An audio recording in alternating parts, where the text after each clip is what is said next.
भाईंदर में हूँ और मैं मीरा भाईंदर के विधायक श्रीमती गीता जैन जी के समक्ष हूँ। और आज मीरा भाईंदर, यहाँ की गतिविधियाँ और उनके कार्यों के बारे में हम बातचीत करेंगे। नमस्कार गीता जी। नमस्कार। सबसे पहले तो ये है कि मीरा भाईंदर को आपने इसकी प्रगति को देखा है जी। मीरा भाईंदर की जो स्थिति थी, आज महानगर पालिका तक आप महापौर भी रही हैं और आज विधायक हैं। ये जो यात्रा है, मेरे प्रगति की ये जो यात्रा है, जो विकास यात्रा है, उसको आप किस रूप में देखते हैं? देखिए, मीरा भाईंदर बहुत सारे कॉमन लैंग्वेज में कहे तो लोग मुंबई से अलग नहीं समझते जी। बॉर्डर ऑफ मुंबई, लेकिन उसके बावजूद मुंबई जाने वाले ये शहर सबसे ज़्यादा गति से विकास हुआ है। यानी मैं कहूँ कि जितना कंस्ट्रक्शन प्रोग्रेस यहाँ हुआ है 200% का, वो और कहीं भी कोई भी सिटी में आपको देखने नहीं मिलेगा। रीज़न चाहे कुछ भी हो, कम रेट में फ्लैट मिलने का या संयुक्त कुटुंब जब विभक्त होते हैं तब वो लोग वहाँ का एक फ्लैट निकाल के यहाँ 2 या 3 फ्लैट्स ले पाते थे। तब वो एक रहता था कि मीरा भाईंदर अफोर्डेबल हाउसिंग, जो आज तो किसी और लैंग्वेज में है, लेकिन उस समय अगर घर अपना किसी को अफोर्ड होता था तो वो मीरा भाईंदर में होता था। मुंबई से लग के था, मुंबई के बॉर्डर पे था, मुंबई से अलग गिना नहीं जाता था। तो मैं 84 में का मीरा भाईंदर, जब मैं यहाँ आई थी, उसके पहले मेरे ससुर जी यानी मेरा परिवार यहाँ रहता था 63 से। तब तो वो जब बोलते हैं तब एक गांव था और 200 या 300 घर थे तब वो आए थे। उसके बाद से 84 में मैं आई, तब भी कच्चे रोड, पक्के रोड नहीं थे, इंफ्रास्ट्रक्चर इतना नहीं था विकसित, ब्रिजेस नहीं थे, फाटक से हम आते जाते थे और काश्मीरा का पूरा कच्चा रोड और उसके दोनों बाजू खेत। ये पिक्चर एक शहर की लड़की के लिए बिल्कुल नया था। मैं अंधेरी में रहती थी और शादी होके जब यहाँ आई तो ये पिक्चर मेरे लिए बिल्कुल नया था। लेकिन हाँ, आज का मीरा भाईंदर आज किसी भी सिटी से पीछे नहीं है। हर एक सुविधा यहाँ है। हालांकि इसे बहुत सारे सुधारों की और ज़रूरत है, विकास की और ज़रूरत है, लेकिन अभी आपने कहा कि अफोर्डेबल था, अफोर्ड लोग कर सकते थे जी, लेकिन कहीं न कहीं ये विकास तो हुआ जी बिल्कुल, लेकिन अब अफोर्डेबल नहीं रहा। लोग जो पहले नाग से बोलते थे, आज उनके लिए भी यहाँ एक फ्लैट लेना जो है जी हाँ, मैं फिर कहूँगी कि उतना पहले जैसा अफोर्डेबल अब नहीं रहा। बोरीवली और मीरा भाईंदर के रेट्स लगभग समान हो चुके हैं और अब इससे आगे जब लोग जा रहे हैं, नाला सुपरआयन आएगा, वहाँ अफोर्डिंग की बात चल रही है। लेकिन अब ये सिटी, जैसे आपने कहा नागो से कोड रहे थे, तो अब नहीं किसी को छोटापन लगता कि मैं मीरा भाईंदर में रहता हूँ। हालांकि पानी का प्रश्न अभी भी ज्वलंत यहाँ है, लेकिन काफ़ी हद तक जो पहले बिल्कुल जो था पाइपलाइन भी नहीं होना, या ये जो मैं सुनती हूँ पापा जी से, तो आज का मीरा भाईंदर ये तो है कि घरों में पानी है और अच्छा पानी है। नहीं कह सकती कि बॉम्बे की तुलना में बहुत ज़्यादा पानी है, लेकिन फिर भी सेटिस्फैक्टरी है। ये विकास जो है, इंफ्रास्ट्रक्चर का जो विकास है एक है, लेकिन एक राजनीतिक जो भी विकास की जो बात है, एक समय था जो यहाँ की राजनीति यहाँ तक कहीं न कहीं सिमटी हुई थी। अब यहाँ की राजनीति अब सिर्फ मीरा भाईंदर तक की राजनीति नहीं, बल्कि पूरे ज़िले को और राज्य को प्रभावित करती है। तो इस राजनीति को, जब आप राजनीति में आए, उसके पहले और अब की राजनीति में आपको क्या फर्क महसूस होता है? देखिए, पहले की राजनीति मैं ये नहीं कहूँगी कि बहुत अलग थी, लेकिन राजनीति में तब एक साफ सुथरापन था। यानी लोग सेवा के लिए आते थे, कहीं की भी हो, चाहे इस शहर की हो या कहीं की भी हो। लेकिन आज का सिनेरियो कुछ अलग है, लेकिन फिर भी मैं कहूँगी कि ये चल रहा है कुछ अच्छे लोगों के बलबूते पे। और मैं कहती हूँ कि सभी प्रकार के लोगों ने, अच्छे लोगों ने, पढ़े लिखे लोगों ने इसमें आना बहुत ज़रूरी है, आना ही चाहिए। राजनीति हम किस प्रकार से लेते हैं, अगर मेरा भाव सेवा भाव है, समाज सेवा का है, तो मेरा राजनीति में आना इसलिए भी सार्थक है कि इस पद के साथ सेवा करने का मौका और मिल जाता है। अपने अपने विजन की बात है, अपने अपने नीति की बात है कि किस नीति के साथ हम राजनीति में आ रहे हैं। राजनीति कभी भी बुरी थी नहीं और न होगी, लेकिन बस नीति अपनी अच्छी होनी चाहिए, राजनीति हमेशा अच्छी रहेगी। आपका उद्देश्य राजनीति में आने का क्या है? देखिए, मैंने कहा ही मेरा उद्देश्य ये था कि मैंने जो समाज से लिया है मैं कुछ रिटर्न कर सकूं, लोगों के लिए काम कर सकूं, ये मेरा उद्देश्य है। ये सिर्फ कहने के लिए नहीं है, क्योंकि किसी भी राजनेता से आप पूछेंगे तो जवाब यही मिलेगा, लेकिन मैं जी जान से ये कोशिश कर रही हूँ कि इस शहर के बिल्कुल निचले तबके के लोगों तक वो सब सुख सुविधाएं कैसे पहुँचे, उनके जीवन स्तर को ऊपर कैसे उठाया जाए, ये मेरा प्रयत्न रहता है और उसी के लिए मैं प्रयत्नशील हूँ। आप महापौर भी रही हैं जी। तो महापौर के कार्यक्रम में आपने क्या क्या क्या विकास किन कार्य को छुआ आपने, अब क्या अधूरा रह गया था उसमें? देखिए, मैं आज महापौर रह चुकी हूँ, तब भी मुझे लगता है कि मुझे ये सब काम अधूरे रह गए जो मुझे पूरे करने चाहिए। उसके बाद आज एमएलए होने के बावजूद ये लगता है कि मेरे काम अब शायद 2 साल 2.5 साल कोरोना में हमने खो दिए हैं, तो उसके बाद भी ये काम कभी भी ख़त्म नहीं होगी। इस शहर की डिमांड और इस शहर की मांग कभी भी ख़त्म नहीं होगी। हालांकि मेरे महापौर के रहते एक अच्छा हमने सूर्या प्रकल्प को लाया था, मेट्रो यहाँ शुरू हुई थी, परिवहन सेवा शुरू हुई थी, टेम्बा हॉस्पिटल शुरू हुआ था, जो एकमात्र सरकारी हॉस्पिटल जिसे अब आज हम 200 बेड का हॉस्पिटल कह सके, वो शुरू हुआ था। सीसी रोड्स कुछ चालू हुए थे जो पहली बार शहर में होना चालू हुए थे, नहीं तो हमारे शहर में शायद सीसी रोड की कल्पना किसी ने नहीं की थी। छोटे मोटे ऐसे बहुत सारे काम है, ये 5-6 जो मेजर काम मैंने आपको गिनाए वो ये रहे, क्योंकि पानी के लिए ये शहर हमेशा प्यासा रहा है, तो उसके लिए जो सूर्या प्रकल्प अभी 1-1.5 साल में ख़त्म होकर एक पानी की बहुत अच्छी सुविधा हमारे शहर को मिलने जा रही है, वो मेरे काल में चालू हुआ था। मेट्रो का फाउंडेशन आपको याद होगा कि फडणवीस जी आए थे, अब तक मेरी मांग रही कि मेट्रो हमारे शहर में भी चाहिए, तो मेट्रो यहाँ आई। बाकी बहुत सारे छोटी मोटी समस्या, सबसे बड़ी या रिडेवलपमेंट की भी समस्या है, उसके लिए भी मैंने बहुत काम किया है, और अब उसके प्रति क्लस्टर डेवलपमेंट हो या एसआरए हो, ये कैसे यहाँ हमारे शहर में भी आए ताकि उन तबकों के लोगों को कुछ न्याय मिले, वो मेरा प्रयत्न रह रहा है, और मैं आशा करती हूँ कि ये भी बहुत जल्दी अपनी मंजिल तक पहुँचेगा।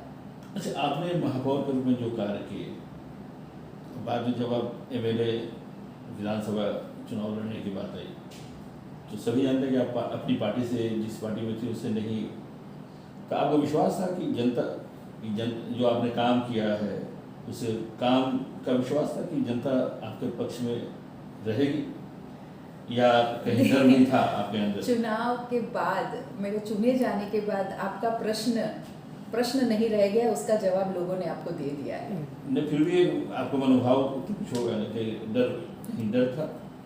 मैं डर तो नहीं कहूँगी, लेकिन एक आत्मविश्वास के साथ ज़रूर उतरी थी, और रिजल्ट जो भी आए उसको स्वीकार करने की तैयारी के साथ उतरी थी। महापौर के बाद आप मेरे अब विधायक बन चुके हैं, तो महापौर जब थी तो कहीं ना कहीं मीरा भाईंदर तक आपकी राजनीति और आपके कार्य सीमित थे। अब आपके कार्य जो है मीरा भाईंदर ही क्षेत्र है, लेकिन अब आप जो है कहीं ना पूरे महाराष्ट्र के जो अलग अलग क्षेत्रों से जो विधायक आते हैं, मंत्री हैं, उनसे भी आपका इंटरेक्शन हो रहा है, बातचीत होती है, संवाद होते हैं। तो अब अपनी बात को कहने के लिए जो ये पद है उसमें कितना आपको आत्मविश्वास रखते हैं कि आप अपनी बात रख पाते हैं? यहाँ इस क्षेत्र का अब बड़ा विकास और ज़्यादा विकास हो सकता है उसके लिए। देखिए, मैं महापौर थी तब भी और आज जब मैं एमएलए हूँ तब भी एक जो बात मेरे मन में है वो शहर के विकास की ही है। मैंने कहा ही कि अभी अभी कम से कम 2-2.25 साल हमारे कोरोना के पीरियड में, उसके पहले 3 साल गवर्नमेंट नहीं बनी थी, मेरा पहला टर्म कुछ देर से शुरू हुआ है, ऐसा कह सकते हैं। अभी से अब काम धीमी गति से होना चालू हुआ है। आत्मविश्वास तब भी था, आत्मविश्वास आज भी है। मेरी बात रखने में मैं बिल्कुल नहीं हिचकिचाती। जब मुझे मेरे शहर की कोई बात आती है तो मैं बिल्कुल उतने ही आत्मविश्वास के साथ कहती हूँ। एक फ़र्क ये हो गया है कि अब महाराष्ट्र में जितने लोग हैं उतने लोगों से मिलती हूँ। किसी ने अपने शहर में कोई नई बात की है, कोई नया प्रकल्प शुरू किया है या कोई अच्छी बात वहाँ हो रही है, तो मैं बिल्कुल उनके पास से ये जानकारी लेती हूँ। सीखना ये शायद मुझे लगता है कि मनुष्य ज़िंदगी भर सीखता ही रहेगा, कभी भी बंद नहीं होगा। तो मैं ज़रूर अपने आप को इसके लिए ओपन रखा है मेरा माइंड कि मैं किसी ने भी कोई नई बात अपने वहाँ की है और वो अपने शहर के लिए अगर भलाई की है तो मैं उसे लाने का प्रयत्न करती हूँ। उसे यहाँ भी किस तरह से इम्प्लीमेंट किया जाए उसका प्रयत्न मेरा हमेशा रहता है। अच्छा, आप पहले भाजपा में थे जी निर्दलीय जीत कर फिर आप शिवसेना में आ गए, तो शिवसेना की अपनी एक कार्यशैली है, जी। तो कितना सामंजस्य आप बैठा पाते हैं या कितना सहज या असहज महसूस करते हैं शिवसेना में? जहाँ मुझे लगता है, देखिए क्या होता है कि जिस पार्टी में मैं इतने साल रही, नेचुरली उनकी कार्यशैली मुझ में आने से आप रोक नहीं सकते, लेकिन अगर समय के साथ हमें कुछ नया अडॉप्ट करना है तो उसके लिए भी खुला रहना चाहिए। जब मैंने शिवसेना को समर्थन दिया तब ये मेरे बात मन में थी कि क्या मैं इससे एडजस्ट हो पाऊँगी, पर मुझे ऐसा, मैंने कहा जिसे काम करना होता है वो हर चीज़ अडॉप्ट कर ही लेता है, तो धीरे समय रहते मैं इसके साथ अडॉप्शन करके अब मेरा काम मैं आगे अपनी गति से बनाना चालू किया है। विधायक रहते हुए दूसरे, आपने कहा कि बहुत से लोगों से इंटरेक्ट करते हैं कि अपने अपने शहरों में, अपने अपने क्षेत्रों में कैसे काम कर रहे हैं, बाहर भी जाने का अवसर मिलता है, तो बाहर कहाँ से आप प्रभावित रहे, किन शहरों से, महाराष्ट्र के बाहर भी, कि जो आपको लगता है कि वो काम यहाँ होना चाहिए? देखिए, मैं प्रभावित बहुत सारी जगह से हूँ। दिल्ली के एजुकेशन सिस्टम से हूँ, इंदौर की सफाई से हूँ, चंडीगढ़ की सफाई से हूँ। हर एक शहर की अपनी एक विशेषता है और उसमें बहुत सुंदर उस शहर ने, उस राज्य ने काम किया है, तो वो हमारे यहाँ कैसे इम्प्लीमेंट हो सके उसका मैं हमेशा स्टडी करती हूँ। कहीं घन कचरे का जो प्रकल्प है बहुत सुंदर तरीके से, इवन नागपुर जब मैं गई थी तो नागपुर का मैंने देखा था, वहाँ पानी रिसाइकल करके फैक्ट्रियों को दिया जाता है, दुगनी फ़ायदा होता है उनको, उस वेस्ट पानी का उनको इनकम भी मिलती है और पानी भी शहर को जो अदरवाइज़ पीने का पानी है वो कम नहीं होता है। ऐसे कई सारी चीज़ें हैं जो मैं शहर में लाना चाहती हूँ। हालांकि कॉरपोरेशन अभी भी इतना मेरी मर्जी के मुताबिक नहीं चला पा रही हूँ, लेकिन इस शहर में उस प्रकल्प लाने का मेरा पूर्ण प्रयत्न रहेगा। और मैंने कहा ही कि इस शहर का विकास कैसे हो, यहाँ इंडस्ट्रीज़ कैसे अच्छी तरह से चले, ताकि इस शहर का विकास उस इंडस्ट्रीज़ की इनकम पे, यहाँ के बिजनेस के इनकम पे बहुत सारा डिपेंड करता है। तो यहाँ के लोग, यहाँ इंडस्ट्रीज़ वाले अगर खुश रहेंगे, अगर उनके लिए एक इंडस्ट्रियल यूनिट हो या ऐसी कोई चीज़ हो, चाहे वो एग्जीबिशन सेंटर हो या कोई ऐसी चीज़ अगर मैं शहर के लिए ला पाऊँ और उसके बाद इस शहर की पहचान भी एक आधुनिक शहर में लाना चाहती हूँ। शिक्षा की बात करेंगे, लेकिन उससे पहले ये जो भाईंदर है या मेरा भाईंदर कहें, तो कई क्षेत्रों में बहुत पहले से आगे है, जैसे स्टील उद्योग में, स्टील के बर्तनों के लिए बहुत आगे है, तो उनके साथ और इसका कैसे विकास हो पूरे भारत में? जी, मैं वही कहती थी, यहाँ जो भी इंडस्ट्रीज़ हैं वो छोटे छोटे स्कैटर्ड इंडस्ट्रीज़ हैं, तो उनको वो न्याय नहीं मिल रहा, उनकी बहुत सारी परेशानियाँ हैं जो दूर नहीं हो पा रही है। छोटे छोटे गाले, छोटे व्यापारी हैं, उन्हें भी उतना ही व्यापार करने का हक है जितने बड़े फैक्ट्रियों को है, तो उनके जो प्रॉब्लम्स हैं, उनके रहने के, उनकी जगह के, तो वो सब प्रॉब्लम सॉल्व कैसे किए जाए, एक अच्छी बेहतर ज़िंदगी उधर के मज़दूर जो अभी नहीं पा रहे हैं उनके लिए भी कोई ऐसी सुविधा हो, उन इंडस्ट्रियलिस्ट के लिए भी कोई अगर हम सुविधा दे पाए ताकि और लोग उससे अट्रैक्ट होकर हमारे शहर की तरफ आए, उसके बारे में तो और अब बातचीत होती होगी, वो वे भी अपनी समस्या लेकर, तो और किस तरह के उद्योग की संभावना है आपको लगता है कि उसका विकास होना चाहिए? फिलहाल तो स्टील और कंस्ट्रक्शन, ये दो इंडस्ट्रीज़ यहाँ की मेन इंडस्ट्रीज़ हैं, लेकिन और भी इंडस्ट्री वाले अगर यहाँ आते हैं, देखिए बनाने के लिए बहुत सारे छोटे जो लघु उद्योग हैं उसमें से बहुत सारे स्टार्टअप्स यहाँ हो सकते हैं, तो वो किस तरह से हो सकते हैं उसके बारे में मैं प्रयत्नशील हूँ, ताकि शहर के युवाओं को अगर नौकरी नहीं मिल रही है तो वो छोटा सा अपना उद्योग शुरू कर सके। यहाँ महिलाएं अपने छोटे छोटे ग्रुप बना के कोई उद्योग शुरू कर सके, इसके लिए मैं प्रयत्नशील हूँ। फिर उनकी संकल्पना में, उनकी एबिलिटी में वो जो भी उद्योग यहाँ लाना चाहे उसके लिए मैं क्या मदद कर सकती हूँ मैं देखती हूँ। कोई भी उद्योग आए वेलकम है, मैं सबके लिए यहाँ जैसे कहते हैं रेड कारपेट बिछाने के लिए तैयार। शिक्षा के लिए आपने बात की कि दिल्ली की शिक्षा से आप प्रभावित हैं, तो जितनी संभावना यहाँ हुई है, शैक्षणिक भी विकास हुआ है, बहुत सारे कॉलेज हैं, ये हैं, और क्या किस तरह, और खासकर स्कूली जो है शिक्षा है उसका विकास हो, या आपने कहा गरीबों की बात की कि निचले तबके के बच्चों को भी वहाँ तक पढ़ाई, अच्छी पढ़ाई मिले। यहाँ स्कूल है, गवर्नमेंट स्कूल 1 to 7 SSC तक नहीं है। बच्चा 7th अभी कहीं 8th का हुआ है लेकिन 10th तक नहीं हुआ है। उसके बाद उसको कोई ना कोई स्कूल दूसरी तलाशनी पड़ती है। दूसरी जो प्राइवेट स्कूल्स है उसकी फ़ीस बहुत हाई है, तो मिडिल क्लास के लोग ना गवर्नमेंट स्कूल में जा पा रहे हैं ना वो हाई स्कूल्स में जा पा रहे हैं। स्कूलों की 15 लाख की हमारी आबादी है, उसके हिसाब से स्कूल्स बहुत कम है, और जो है वो मनमानी फ़ीस वसूल रहे हैं, नियम नहीं पाल रहे हैं। आए दिन पेरेंट्स की शिकायत स्कूल के बारे में रहती है, कोई भी नियम से स्कूल हमारी नहीं चल रही है, तो उनको कैसे ठीक किया जाए। क्योंकि 2 साल कोरोना में स्कूल ऑलमोस्ट बंद थी, अब खुली है तो लोग अपने अपने प्रॉब्लम्स लेके बहुत ज़्यादा आ रहे हैं।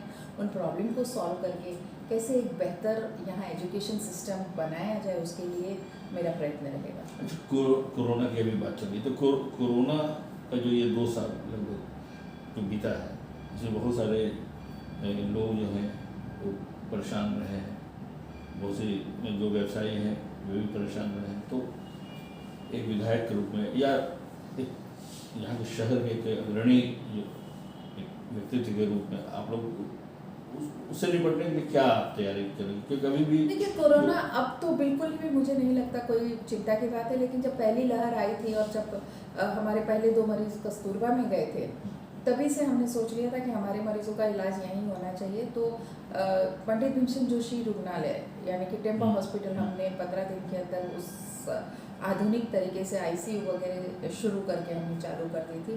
क्वारंटाइन सेंटर तब कंपलसरी घर के लोगों को क्वारंटाइन किया जा रहा था, तो मैंने हमारी MMRDA की 2 बिल्डिंग बनके तैयार हुई थी, 1100 फ्लैट थे, तो उसमें मैंने, क्योंकि तब कोरोना का भय इतना था कि कोई भी अपनी कोई चीज़ देने को तैयार नहीं था। जहाँ वो क्वारंटाइन सेंटर होने की बात चलती थी लोगों का विरोध होता था।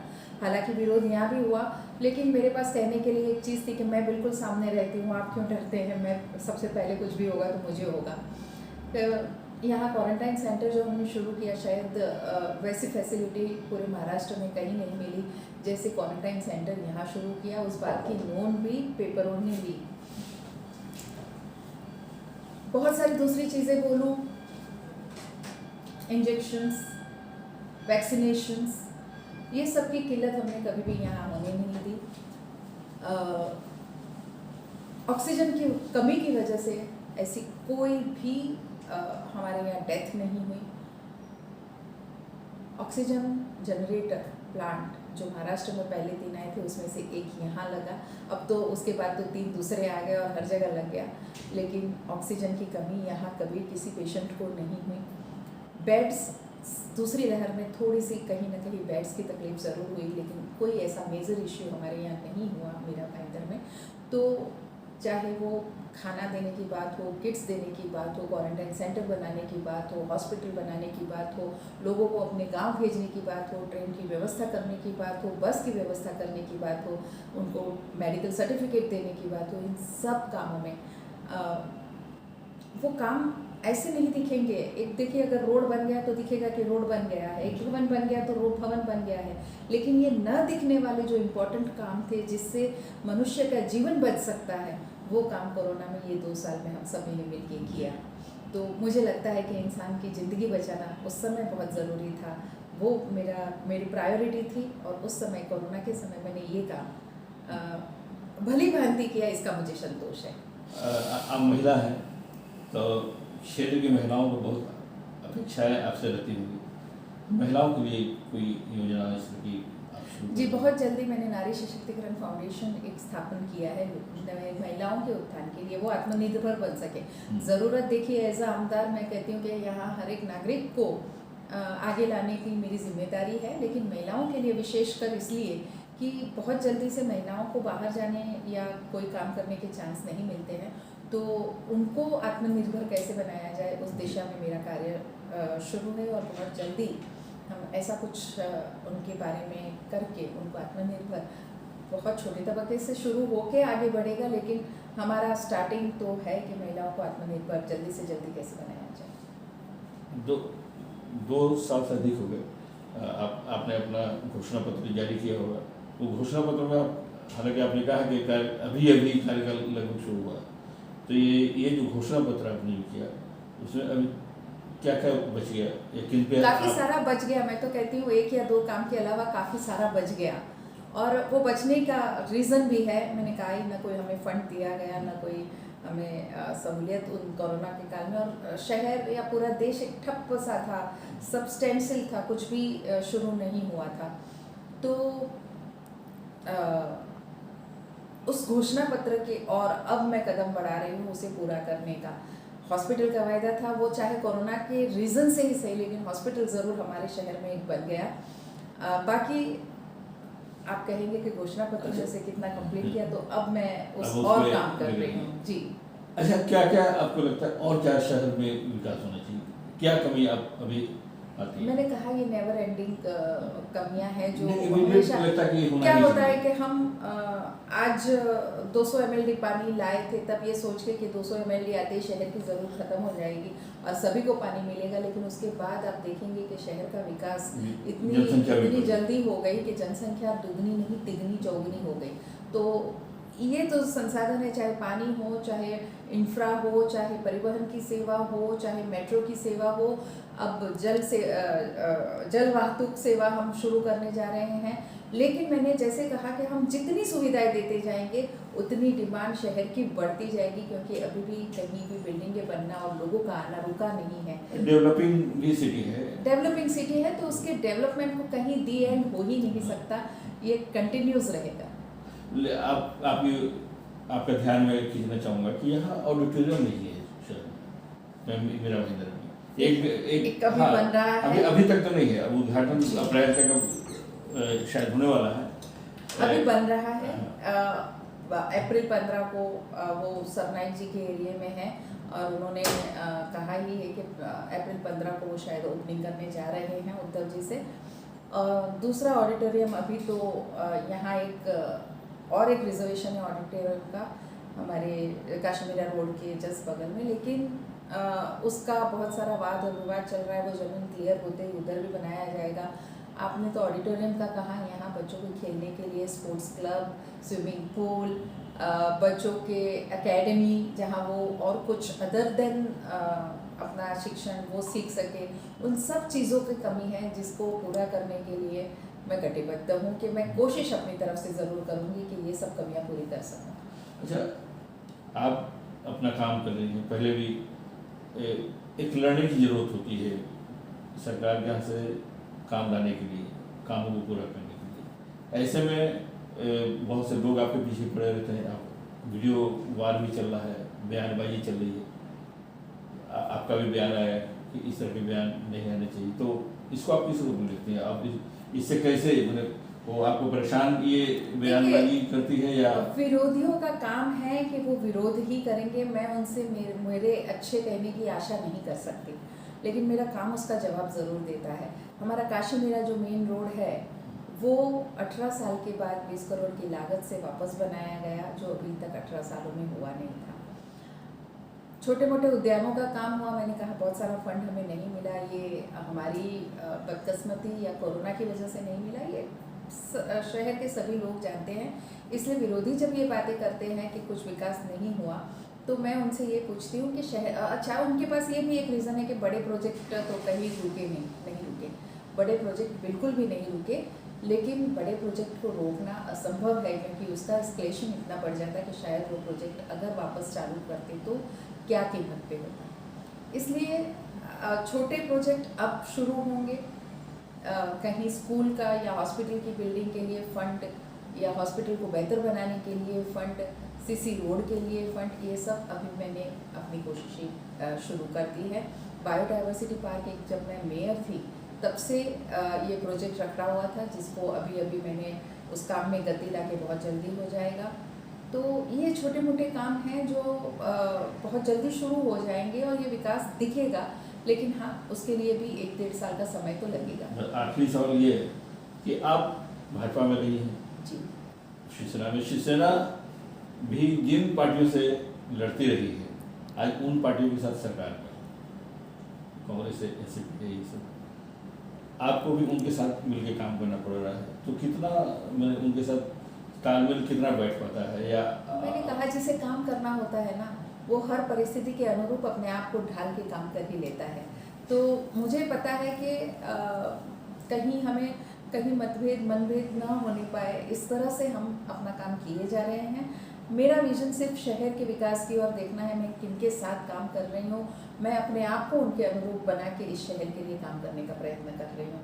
बिल्कुल ये बात आपने सही कही कि जो हम सालों से जिसके साथ काम कर रहे हैं उसके साथ काम करने की एक ईज़ होती है, तो उसमें जो सहूलियत होती है, लेकिन समय लगता है। दूसरों के साथ भी हम एडजस्ट हो ही जाते हैं, कोई ऐसी बात नहीं, और इसी को राजनीति कहते हैं। आखिर में कुछ है अपने काम के बारे में कुछ बताना है जो अब इमीडिएट आप करने वाले हैं उसके बारे में? देखिए, बहुत जल्दी आपको हमारी महिलाओं के लिए एक बहुत अच्छे समाचार जल्दी ही आने वाले हैं। हमारे यहाँ बायोडाइवर्सिटी पार्क एक बहुत अच्छा सुंदर स्टेशन चाहिए, उसके लिए बस का डेपो अभी तक है नहीं, और बहुत सारे गार्डन रिजर्वेशन ऐसे ही पड़े हैं जो डेवलप नहीं हुए हैं अभी। वो बहुत जल्द से जल्द गार्डन यहाँ डेवलप हो और बहुत सुंदर इतने गार्डन हो कि लोगों को अच्छा लगे कि हमारी सिटी भी बेंगलोर की तरह गार्डन सिटी की तरह जानी जाती है। पर्यावरण मैं बहुत पसंद करती हूँ, ग्रीनरी मेरा शौक़ रहा है, मेरा पैशन रहा है। तो जहाँ भी जगह मिले बहुत जल्दी हमारे यहाँ उनके लिए एक लघु उद्योग कहिए या एक कोई ऐसा ट्रेनिंग सेंटर कहिए, बहुत जल्दी शुरू करने जा रही हूँ, ताकि वो अपनी ट्रेनिंग लेके आत्मनिर्भर बन सके, लघु उद्योग शुरू करके आत्मनिर्भर बन सके। और भी उनको कोई मदद चाहिए तो हमारी तरफ से उनको आत्मनिर्भर बनने की और ज़रूर से मदद मिलेगी। ये काम मैं बहुत जल्दी शुरू करने जा रही हूँ। एक क्षेत्र जो है, हालांकि आपके क्षेत्र में भी है, यहाँ फिल्म कलाकार भी बहुत आए हैं बड़ी संख्या में, और स्टूडियो वगैरह भी बहुत है, शूटिंगें होती हैं। उनको, क्योंकि आप टूरिज्म की जब बात कर रही हैं, आप क्षेत्र को हरा भरा करने की बात कर रही हैं, खूबसूरत बनाने की बात कर रही हैं, तो फिल्म वाले आकर्षित भी होते हैं और उनको और आकर्षित किया जाए, स्टूडियो वगैरह है उनको सुविधा दी जाए, या इस तरह मुंबई में जब जो कुछ है, अब मुंबई का हिस्सा हो गया है मेरा मंदिर, तो उन पे आपका ध्यान है कि फिल्म? मैंने आपको कहा कि मुझे यहाँ ऐसी एकेडमी शुरू करनी है जहाँ से, बिकॉज यहाँ स्टूडियो इतने हैं तो हमारे कलाकार भी यहीं पैदा होने चाहिए। हाँ। तो उसके लिए एकेडमी शुरू करने का ऑलरेडी आ चुके हैं आपके यहाँ कलाकार, बहुत सारे बड़े बड़े कलाकार आ गए हैं, पर बाकी की भी यहाँ से लोगों को प्रोत्साहन, कलाकार आ गए हैं, लेकिन उनको ट्रेनिंग लेने के लिए और कहीं जाना पड़ता है। तो क्यों नहीं है यहाँ ऐसी एक एकेडमी हो जो यहीं से उनको ट्रेनिंग भी मिले और आगे बढ़े। तो मैं अभी मुखातिब था श्रीमती गीता जैन जी से, मेरा महेंद्र के विधायक। वे अपने कार्यों के लिए कार्यों का ब्यौरा लेके हमारे समक्ष प्रस्तुत थी और उन्होंने बखूबी अपने कार्यों के बारे में बताया, अपनी भावी योजनाओं के बारे में बताया, और मैं उम्मीद करता हूँ कि सारी योजनाएं बहुत जल्द पूरी होंगी, खासकर मेट्रो है और शहर को खूबसूरत बनाने की जो योजना है। फिर कभी उनसे मुलाकात होगी, उनके कार्यों के जब ज़मीन पर उतरेंगे, तब तक के लिए इस बातचीत को स्थगित करते हैं, हम विदा लेते हैं। एक नए मेहमान के साथ हम फिर आपके साथ उपस्थित होंगे, तब तक के लिए नमस्कार। नमस्ते।